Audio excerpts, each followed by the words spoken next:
شروع کرتا ہوں اللہ کے نام سے جو بڑا مہربان نہایت رحم کرنے والا ہے۔ دعائیں جب نصیب کے روبرو آ کر کھڑی ہو جاتی ہیں تب کچھ بھی ناممکن نہیں رہتا۔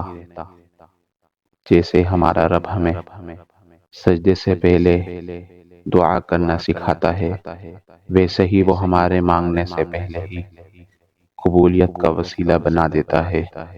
وہ اپنے منصوبوں سے گزار کر ہی ہمارے منصوبوں تک لاتا ہے۔ وہ ہمیں ناممکن کے وسوسوں میں ڈال کر ہی ممکن کے ذریعے بنا دیتا ہے۔ بس وہ ہمارا صبر آزماتا ہے، اور بے شک اللہ پاک صبر کرنے والوں کو پسند فرماتا ہے۔